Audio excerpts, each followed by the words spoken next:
Welcome to the Library of Sound.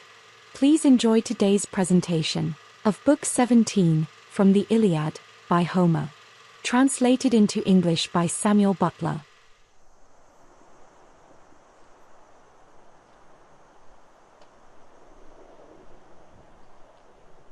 Brave Menelaus, son of Atreus, now came to know that Patroclus had fallen, and made his way through the front ranks clad in full armor to bestride him.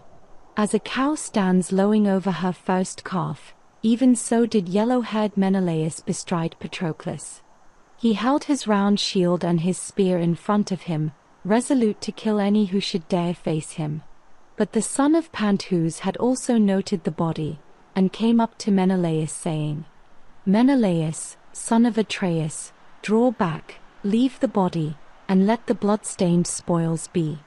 I was first of the Trojans and their brave allies to drive my spear into Patroclus. Let me, therefore, have my full glory among the Trojans, or I will take aim and kill you." To this Menelaus answered in great anger, "By Father Jove, boasting is an ill thing. The pard is not more bold, nor the lion nor savage wild boar, which is fiercest and most dauntless of all creatures, than are the proud sons of Patroclus. Yet Hyperina did not see out the days of his youth when he made light of me and withstood me, deeming me the meanest soldier among the Danaans. His own feet never bore him back to gladden his wife and parents. Even so shall I make an end of you too, if you withstand me. Get you back into the crowd and do not face me, or it shall be worse for you. Even a fool may be wise after the event." Euphorbus would not listen, and said, "Now indeed, Menelaus, shall you pay for the death of my brother over whom you vaunted, and whose wife you widowed in her bridal chamber, while you brought grief unspeakable on his parents. I shall comfort these poor people if I bring your head and armor and place them in the hands of Patroclus and noble Phrontis. The time is come when this matter shall be fought out and settled, for me or against me." As he spoke he struck Menelaus full on the shield, but the spear did not go through, for the shield turned its point. Menelaus then took aim, praying to Father Jove as he did so. Euphorbus was drawing back, and Menelaus struck him about the roots of his throat, leaning his whole weight on the spear, so as to drive it home. The point went clean through his neck, and his armor rang rattling round him as he fell heavily to the ground. His hair, which was like that of the Graces, and his locks so deftly bound in bands of silver and gold, were all bedrabbled with blood. As one who has grown a fine young olive tree in a clear space where there is abundance of water, the plant is full of promise, and though the winds beat upon it from every quarter it puts forth its white blossoms till the blasts of some fierce hurricane sweep down upon it and level it with the ground. Even so did Menelaus strip the fair youth Euphorbus of his armor after he had slain him. Or as some fierce lion upon the mountains in the pride of his strength fastens on the finest heifer in a herd as it is feeding, first he breaks her neck with his strong jaws, and then gorges on her blood and entrails. Dogs and shepherds raise a hue and cry against him, but they stand aloof and will not come close to him, for they are pale with fear. Even so no one had the courage to face valiant Menelaus. The son of Atreus would have then carried off the armor of the son of Patroclus with ease, had not Phoebus Apollo been angry, and in the guise of Mentes, chief of the Cicons, incited Hector to attack him. "Hector," said he, "you are now going after the horses of the noble son of Aeacus, but you will not take them. They cannot be kept in hand and driven by mortal man, save only by Achilles, who is son to an immortal mother." Meanwhile Menelaus, son of Atreus, has bestridden the body of Patroclus and killed the noblest of the Trojans, Euphorbus son of Patroclus, so that he can fight no more. The god then went back into the toil and turmoil, but the soul of Hector was darkened with a cloud of grief. He looked along the ranks and saw Euphorbus lying on the ground with the blood still flowing from his wound, and Menelaus stripping him of his armor. On this he made his way to the front like a flame of fire, clad in his gleaming armor, and crying with a loud voice. When the son of Atreus heard him, he said to himself in his dismay, "Alas! What shall I do? I may not let the Trojans take the armor of Patroclus who has fallen fighting on my behalf, lest some Danaan who sees me should cry shame upon me. Still, if for my honor's sake I fight Hector and the Trojans single-handed, they will prove too many for me, for Hector is bringing them up in force. Why, however, should I thus hesitate? When a man fights in despite of heaven with one whom a god befriends, he will soon rue it. Let no Danaan think ill of me if I give place to Hector, for the hand of heaven is with him. Yet, if I could find Ajax, the two of us would fight Hector and heaven too, if we might only save the body of Patroclus for Achilles son of Peleus. This, of many evils, would be the least. While he was thus in two minds, the Trojans came up to him with Hector at their head. He therefore drew back and left the body, turning about like some baited lion who is being chased by dogs and men from a stockyard with spears and hue and cry, whereon he is daunted and slinks sulkily off. Even so did Menelaus son of Atreus turn and leave the body of Patroclus. When among the body of his men, he looked around for mighty Ajax son of Telamon, and presently saw him on the extreme left of the fight, cheering on his men and exhorting them to keep on fighting, for Phoebus Apollo had spread a great panic among them. He ran up to him and said, "Ajax, my good friend, come with me at once to dead Patroclus, if so be that we may take the body to Achilles. As for his armor, Hector already has it." These words stirred the heart of Ajax, and he made his way among the front ranks, Menelaus going with him. Hector had stripped Patroclus of his armor, and was dragging him away to cut off his head and take the body to fling before the dogs of Troy. But Ajax came up with his shield-like wall before him, on which Hector withdrew under shelter of his men, and sprang on to his chariot, giving the armor over to the Trojans to take to the city, as a great trophy for himself. Ajax, therefore, covered the body of Patroclus with his broad shield and bestrode him, as a lion stands over his whelps if hunters have come upon him in a forest when he is with his little ones. In the pride and fierceness of his strength he draws his knit brows down till they cover his eyes. Even so did Ajax bestride the body of Patroclus, and by his side stood Menelaus son of Atreus, nursing great sorrow in his heart. Then Glaucus son of Hippolochus looked fiercely at Hector and rebuked him sternly. "Hector," said he, "you make a brave show, but in fight you are sadly wanting. A runaway like yourself has no claim to so great a reputation. Think how you may now save your town and citadel by the hands of your own people born in Ilias, for you will get no Lycians to fight for you, seeing what thanks they have had for their incessant hardships. Are you likely, sir, to do anything to help a man of less note, after leaving Sarpedon, who was at once your guest and comrade in arms, to be the spoil and prey of the Danaans? So long as he lived he did good service both to your city and yourself, yet you had no stomach to save his body from the dogs. If the Lycians will listen to me, they will go home and leave Troy to its fate. If the Trojans had any of that daring, fearless spirit which lays hold of men who are fighting for their country and harassing those who would attack it, we should soon bear off Patroclus into Ilias. Could we get this dead man away and bring him into the city of Priam, the Argives would readily give up the armor of Sarpedon, and we should get his body to boot. For he whose squire has been now killed is the foremost man at the ships of the Achaeans, he and his close fighting followers. Nevertheless you dared not make a stand against Ajax, nor face him, eye to eye, with battle all round you, for he is a braver man than you are." Hector scowled at him and answered, "Glaucus, you should know better. I have held you so far as a man of more understanding than any in all Lycia, but now I despise you for saying that I am afraid of Ajax. I fear neither battle nor the din of chariots, but Jove's will is stronger than ours. Jove at one time makes even a strong man draw back and snatches victory from his grasp, while at another he will set him on to fight. Come hither then, my friend, stand by me and see indeed whether I shall play the coward the whole day through as you say, or whether I shall not stay some even of the boldest Danaans from fighting round the body of Patroclus." As he spoke he called loudly on the Trojans, saying, "Trojans, Lycians, and Dardanians, fighters in close combat, be men, my friends, and fight might and main, while I put on the goodly armor of Achilles, which I took when I killed Patroclus." With this Hector left the fight, and ran full speed after his men who were taking the armor of Achilles to Troy, but had not yet got far.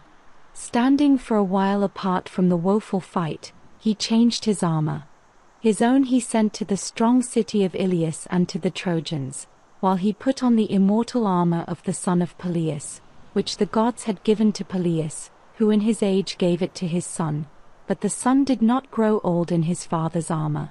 When Jove, lord of the storm cloud, saw Hector standing aloof and arming himself in the armor of the son of Peleus, he wagged his head and muttered to himself, saying, Poor wretch, you arm in the armor of a hero, before whom many another trembles, and you reck nothing of the doom that is already close upon you. You have killed his comrade so brave and strong, but it was not well that you should strip the armor from his head and shoulders. I do indeed endow you with great might now, but as against this you shall not return from battle to lay the armor of the son of Peleus before Andromache. The son of Saturn bowed his portentous brows, and Hector fitted the armor to his body, while terrible Mars entered into him, and filled his whole body with might and valor. With a shout he strode in among the allies, and his armor flashed about him so that he seemed to all of them like the great son of Peleus himself. He went about among them and cheered them on, Mesthals, Glaucus, Medon, Thursilochus, Asteropaeus, Dasina and Hippothus, Phorcys, Chromius and Enomus the augur. All these did he exhort, saying, Hear me, allies from other cities who are here in your thousands. It was not in order to have a crowd about me that I called you hither each from his several city, but that with heart and soul you might defend the wives and little ones of the Trojans from the fierce Achaeans. For this do I oppress my people with your food and the presents that make you rich. Therefore turn, and charge at the foe, to stand or fall as is the game of war. Whoever shall bring Patroclus, dead though he be, into the hands of the Trojans, and shall make Ajax give way before him, I will give him 1/2 of the spoils while I keep the other. He will thus share like honor with myself. When he had thus spoken they charged full weight upon the Danaans with their spears held out before them, and the hopes of each ran high that he should force Ajax son of Telamon to yield up the body, fools that they were, for he was about to take the lives of many. Then Ajax said to Menelaus, My good friend Menelaus, you and I shall hardly come out of this fight alive.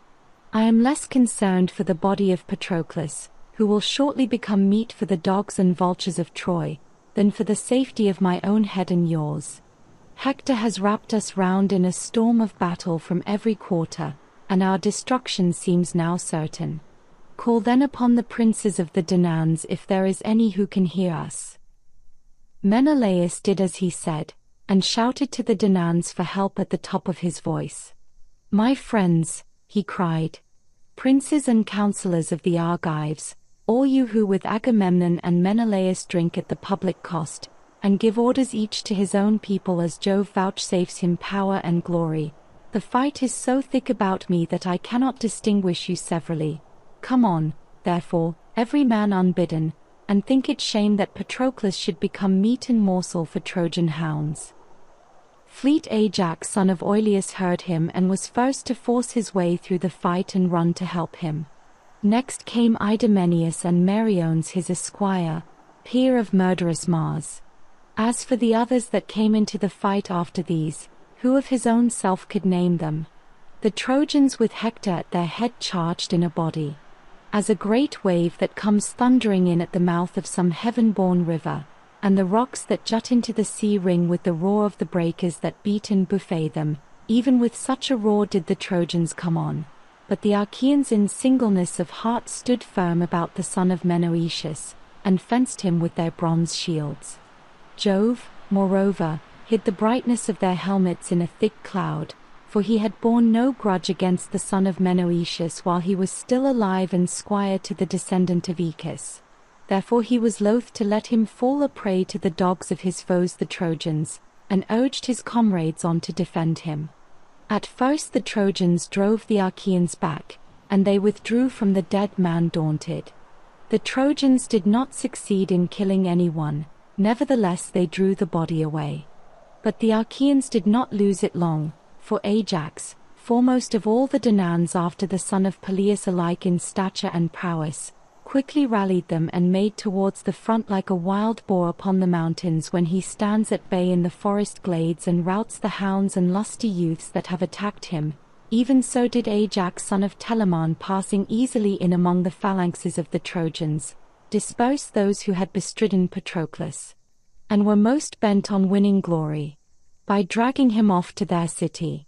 At this moment Hippothous, brave son of the Pelasgian Lethus, in his zeal for Hector and the Trojans, was dragging the body off by the foot through the press of the fight, having bound a strap round the sinews near the ankle.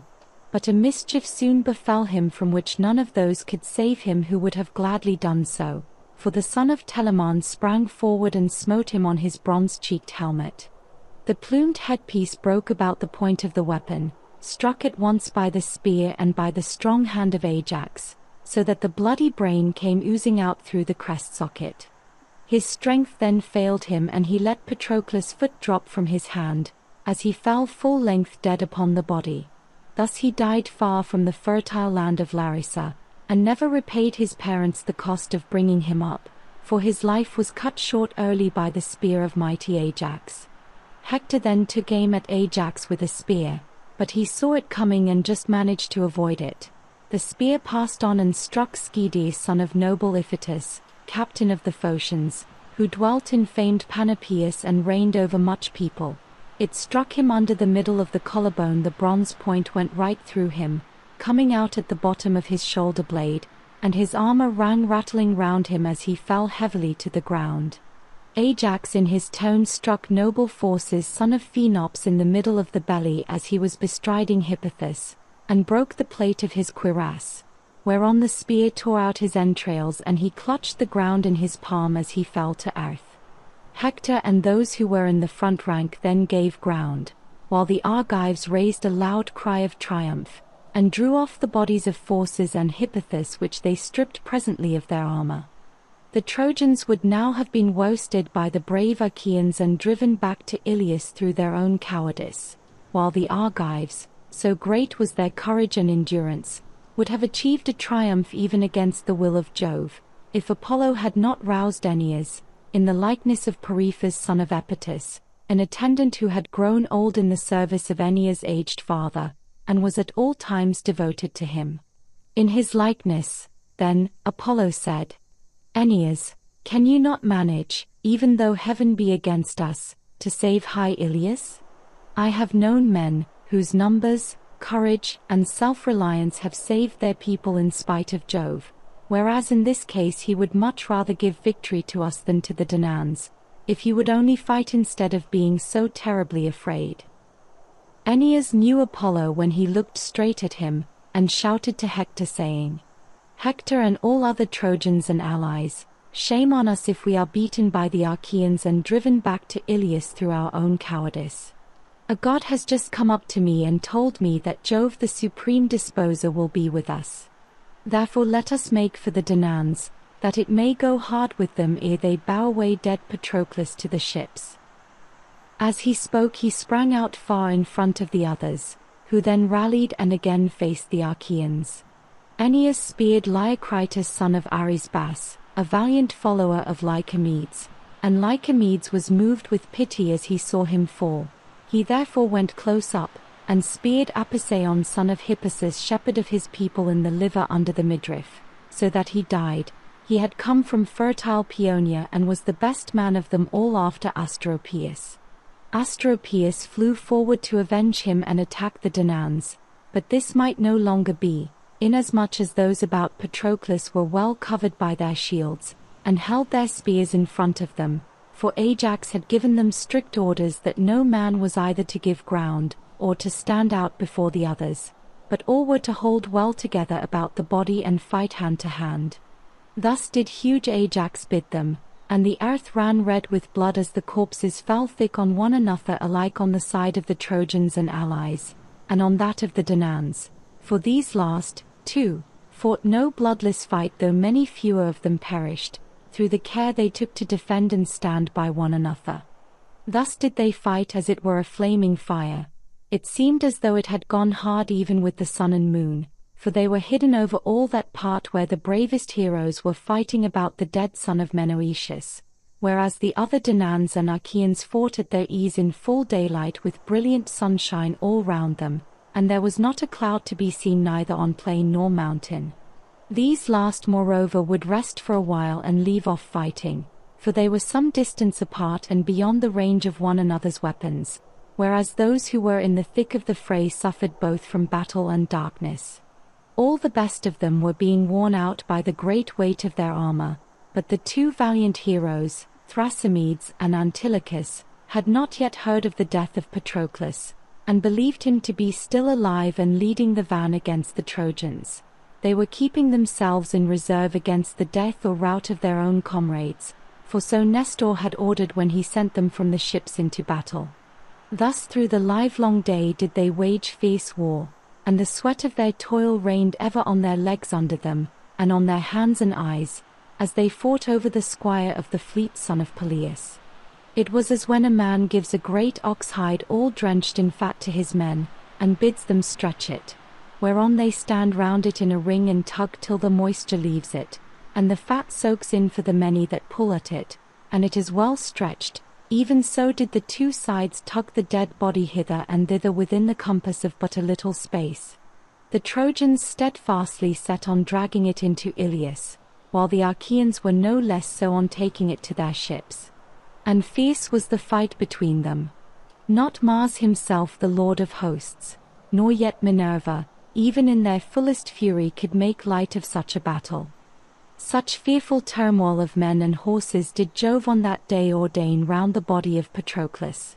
Meanwhile Achilles did not know that he had fallen, for the fight was under the wall of Troy a long way off the ships. He had no idea, therefore, that Patroclus was dead, and deemed that he would return alive as soon as he had gone close up to the gates. He knew that he was not to sack the city neither with nor without himself, for his mother had often told him this when he had sat alone with her, and she had informed him of the counsels of great Jove. Now, however, she had not told him how great a disaster had befallen him in the death of the one who was far dearest to him of all his comrades. The others still kept on charging one another round the body with their pointed spears and killing each other. Then would one say, "My friends, we can never again show our faces at the ships. Better, and greatly better, that earth should open and swallow us here in this place, than that we should let the Trojans have the triumph of bearing off Patroclus to their city." The Trojans also on their part spoke to one another, saying, "Friends, though we fall to a man beside this body, let none shrink from fighting." With such words did they exhort each other. They fought, and an iron clank rose through the void air to the brazen vault of heaven. The horses of the descendant of Aeacus stood out of the fight and wept when they heard that their driver had been laid low by the hand of murderous Hector. Automedon, valiant son of Diores, lashed them again and again. Many a time did he speak kindly to them, and many a time did he upbraid them, but they would neither go back to the ships by the waters of the broad Hellespont, nor yet into battle among the Achaeans. They stood with their chariot stock still, as a pillar set over the tomb of some dead man or woman, and bowed their heads to the ground. Hot tears fell from their eyes as they mourned the loss of their charioteer, and their noble manes drooped all wet from under the yoke straps on either side the yoke. The son of Saturn saw them and took pity upon their sorrow. He wagged his head, and muttered to himself, saying, "Poor things, why did we give you to King Peleus, who is immortal, while you are yourselves ageless and immortal? Was it that you might share the sorrows that befall mankind? For of all creatures that live and move upon the earth there is none so pitiable as he is. Still, Hector son of Priam shall drive neither you nor your chariot. I will not have it. It is enough that he should have the armor over which he vaunts so vainly. Furthermore, I will give you strength of heart and limb to bear Automedons safely to the ships from battle, for I shall let the Trojans triumph still further, and go on killing till they reach the ships, whereon night shall fall and darkness overshadow the land."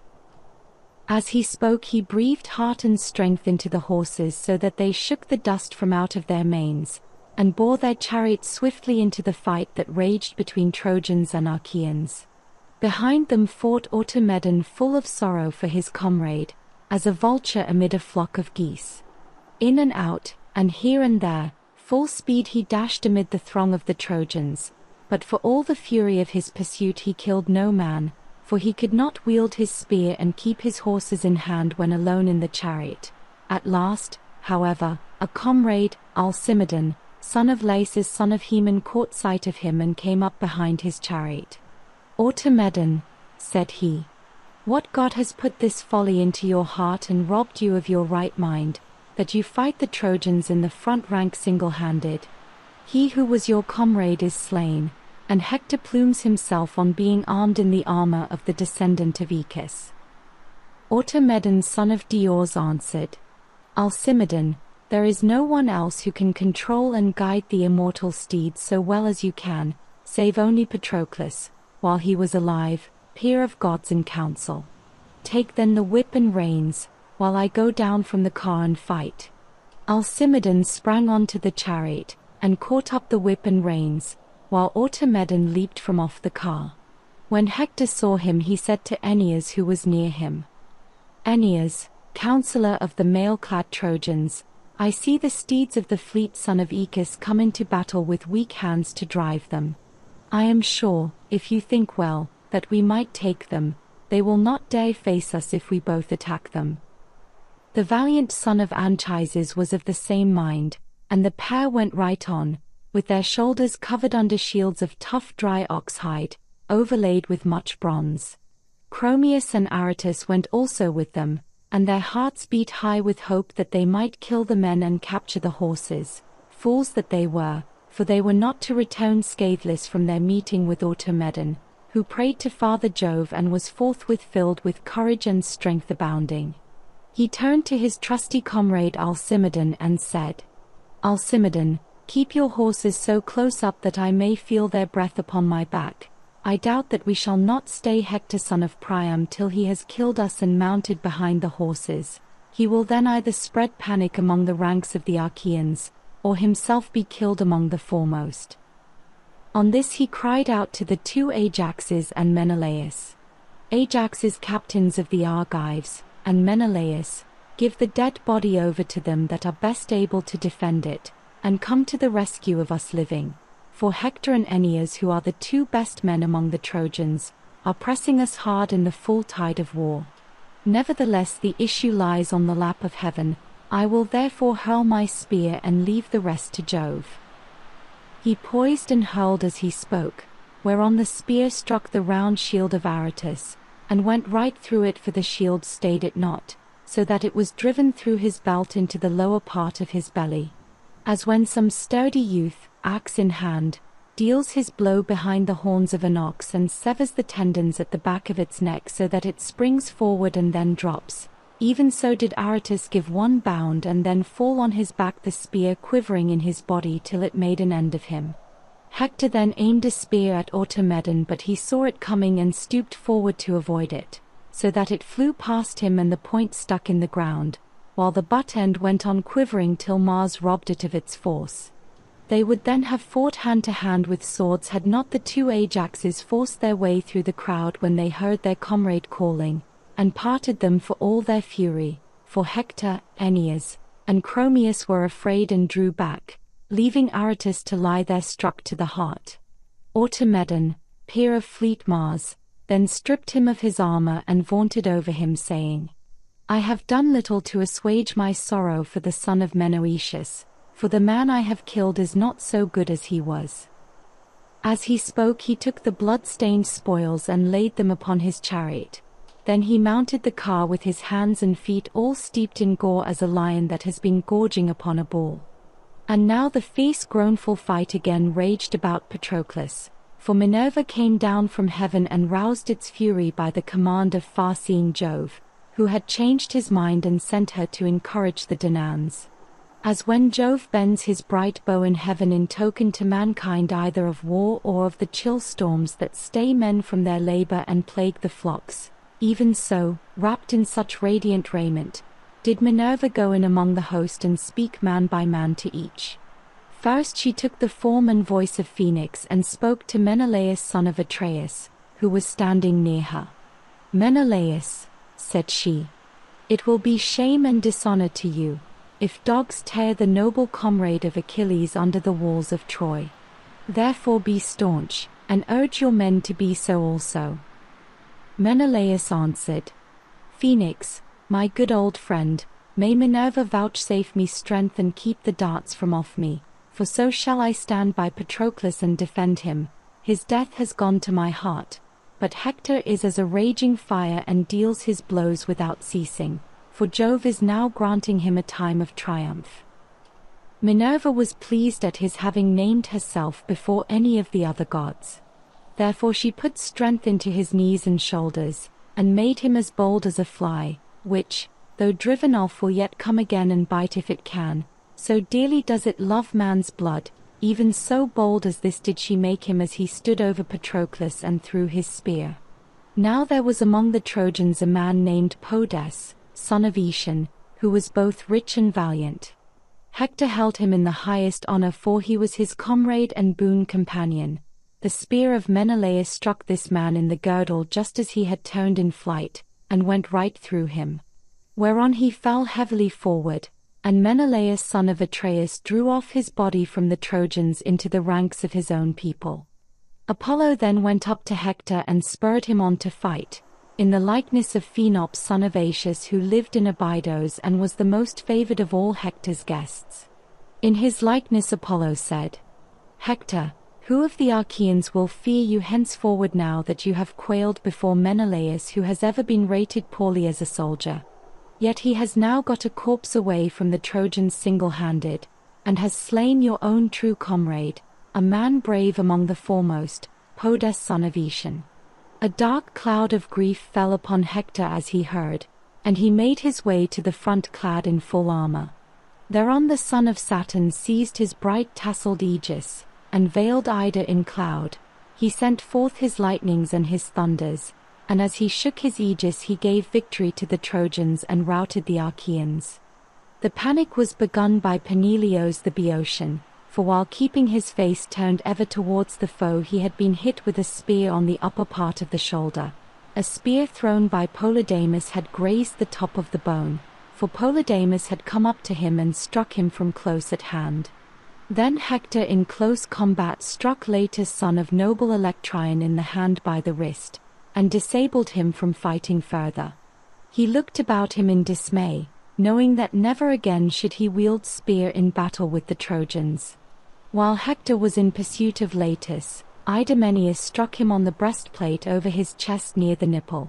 But the spear broke in the shaft, and the Trojans cheered aloud.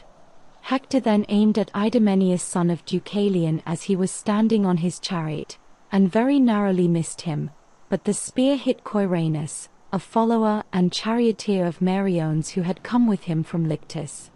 Idomeneus had left the ships on foot and would have afforded a great triumph to the Trojans if Coiranus had not driven quickly up to him. He therefore brought life and rescue to Idomeneus, but himself fell by the hand of murderous Hector.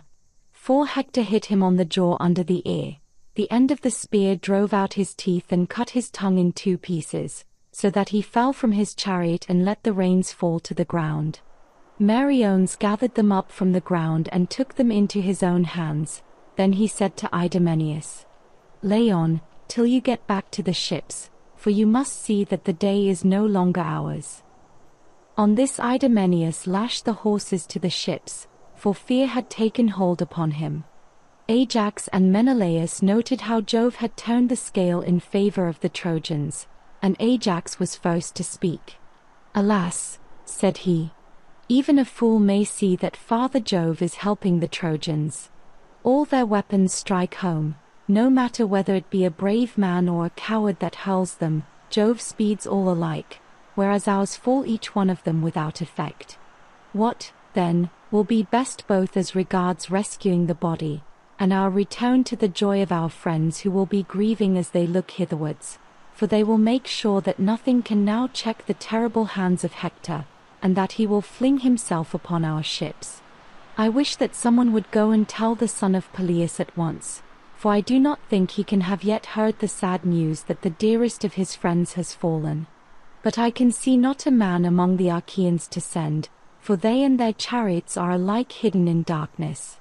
O Father Jove, lift this cloud from over the sons of the Achaeans, make heaven serene, and let us see. If you will that we perish, let us fall at any rate by daylight. Father Jove heard him and had compassion upon his tears. Forthwith he chased away the cloud of darkness, so that the sun shone out and all the fighting was revealed. Ajax then said to Menelaus, Look, Menelaus, and if Antilochus son of Nestor be still living, send him at once to tell Achilles that by far the dearest to him of all his comrades has fallen. Menelaus heeded his words and went his way as a lion from a stockyard. The lion is tired of attacking the men and hounds, who keep watch the whole night through and will not let him feast on the fat of their herd. In his lust of meat he makes straight at them but in vain, for darts from strong hands assail him, and burning brands which daunt him for all his hunger, so in the morning he slinks sulkily away. Even so did Menelaus sorely against his will leave Patroclus, in great fear lest the Achaeans should be driven back in rout and let him fall into the hands of the foe. He charged Meriones and the two Ajaxes straitly saying, Ajaxes and Meriones, leaders of the Argives, now indeed remember how good Patroclus was. He was ever courteous while alive. Bear it in mind now that he is dead. With this Menelaus left them, looking round him as keenly as an eagle, whose sight they say is keener than that of any other bird, however high he may be in the heavens. Not a hare that runs can escape him by crouching under bush or thicket, for he will swoop down upon it and make an end of it. Even so, O Menelaus, did your keen eyes range round the mighty host of your followers to see if you could find the son of Nestor still alive.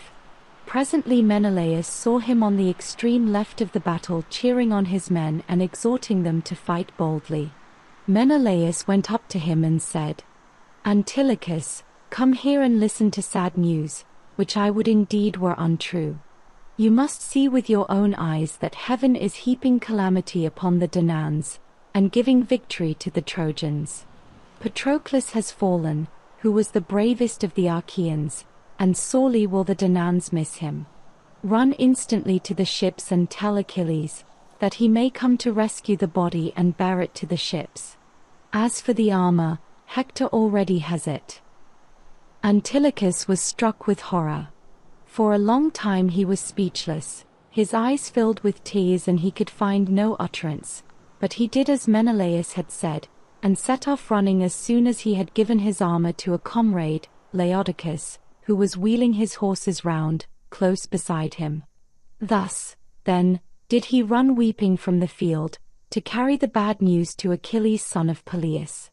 Nor were you, O Menelaus, minded to succor his harassed comrades, when Antilochus had left the Pylians, and greatly did they miss him, but he sent them noble Thrasymedes, and himself went back to Patroclus.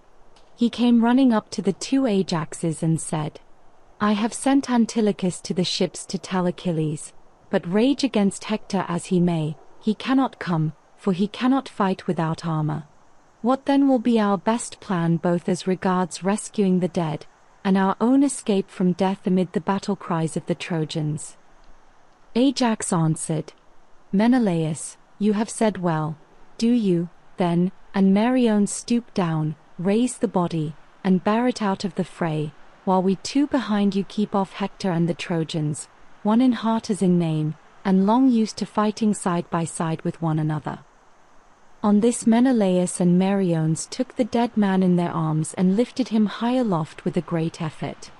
The Trojan host raised a hue and cry behind them when they saw the Achaeans bearing the body away, and flew after them like hounds attacking a wounded boar at the look of a band of young huntsmen. For a while the hounds fly at him as though they would tear him in pieces, but now and again he turns on them in a fury, scaring and scattering them in all directions. Even so did the Trojans for a while charge in a body, striking with sword and with spears pointed at both the ends. But when the two Ajaxes faced them and stood at bay, they would turn pale, and no man dared press on to fight further about the dead. In this wise did the two heroes strain every nerve to bear the body to the ships out of the fight. The battle raged round them like fierce flames that when once kindled spread like wildfire over a city, and the houses fall in the glare of its burning. Even such was the roar and tramp of men and horses that pursued them as they bore Patroclus from the field, or as mules that put forth all their strength to draw some beam, or great piece of ship's timber down a rough mountain track, and they pant and sweat as they go. Even so did Menelaus pant and sweat as they bore the body of Patroclus. Behind them the two Ajaxes held stoutly out.